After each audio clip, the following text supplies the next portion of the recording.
नमस्कार दोस्तों। कल्पना कीजिए एक ऐसा भव्य शहर जहां सोने से सजे महल हों, जहां विशाल द्वार और शानदार सड़कों पर रथ दौड़ते हों और जहां स्वयं भगवान श्री कृष्ण राज करते हों।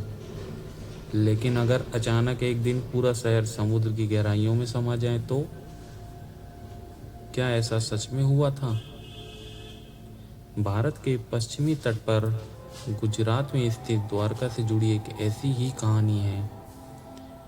एक ऐसी कहानी जिसे कुछ लोग पौराणिक कथा कहते हैं और कुछ लोग इतिहास का छिपा हुआ सच। आज की इस डॉक्यूमेंट्री में हम जानेंगे क्या सच में समुद्र के नीचे छिपी है भगवान श्री कृष्ण की प्राचीन नगरी। तो चलिए शुरुआत करते हैं इस कहानी की। तो दोस्तों, सबसे पहले बात करते हैं कि द्वारका नगरी की स्थापना हुई कैसे। हिंदू ग्रंथों के अनुसार भगवान श्री कृष्ण का जन्म मथुरा में हुआ था, लेकिन समय के साथ मथुरा पर लगातार आक्रमण होने लगे। इन आक्रमणों से अपने लोगों को बचाने के लिए श्री कृष्ण ने एक नया नगर बसाने का निर्णय लिया। कहा जाता है कि उन्होंने समुद्र के देवता से भूमि मांगी और समुद्र के किनारे एक भव्य शहर का निर्माण कराया। इस नगर का नाम रखा गया द्वारका। पुराणों के अनुसार यह शहर अत्यंत समुद्र और सुंदर था। यहाँ चौड़ी सड़कें, विशाल महल, सुंदर मंदिर और मजबूत किले थे। कहा जाता है कि इस शहर में सैकड़ों भव्य महल और विशाल द्वार थे। इसी कारण इस नगरी को द्वारों का शहर भी कहा जाता था। द्वारका केवल एक शहर ही नहीं था, या उस समय के सबसे समृद्ध और शक्तिशाली राज्यों में से एक था। लेकिन हर महान शहर की तरह द्वारका का भी एक अंत था।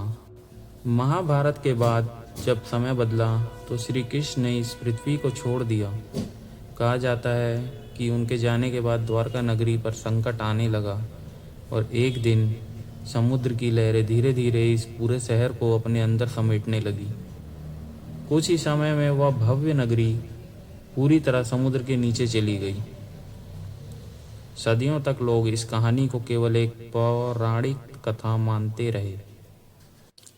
लेकिन 20वीं सदी में एक ऐसी खोज हुई जिसने दुनिया का ध्यान इस रहस्य की ओर खींच लिया। 1980 के दशक में भारतीय पुरातत्वविदों और समुद्री वैज्ञानिकों ने द्वारका के पास समुद्र के अंदर खोज शुरू की। समुद्र की गहराइयों में उन्हें कुछ ऐसे पत्थर और संरचनाएं मिली जो बिल्कुल किसी प्राचीन शहर के अवशेष जैसी लगती थी। इनमें पत्थर की दीवारें, घाट जैसी संरचनाएं और कई प्राचीन वस्तुएं शामिल थी। कुछ विशेषज्ञों का मानना था कि यह अवशेष हजारों साल पुराने हो सकते हैं। इस खोज ने एक बड़ा सवाल खड़ा कर दिया, क्या यह वही द्वारका नगरी हो सकती है जिसका वर्णन प्राचीन ग्रंथों में मिलता है? हालांकि वैज्ञानिक इस विषय पर अभी भी शोध कर रहे हैं। कुछ लोग मानते हैं कि यह केवल एक प्राचीन बंदरगाह शहर के अवशेष हैं, लेकिन कई इतिहासकार और शोधकर्ता यह मानते हैं कि इन खोजों का संबंध वास्तव में प्राचीन द्वारका से हो सकता है। अगर यह सच साबित होता है तो यह खोज इतिहास की सबसे बड़ी खोजों में से एक हो सकती है, क्योंकि इसका मतलब होगा कि प्राचीन ग्रंथों में लिखी गई कहानी केवल कल्पना नहीं बल्कि किसी वास्तविक इतिहास और आधारित हो सकती है। आज भी समुद्र की गहराइयों में कई ऐसे रहस्य छिपे हुए हैं जिनका उत्तर हमें अभी तक नहीं मिला। द्वारका की कहानी भी उन्हीं रहस्यों में से एक है। क्या सच में समुद्र के नीचे भगवान श्री कृष्ण की नगरी छिपी है,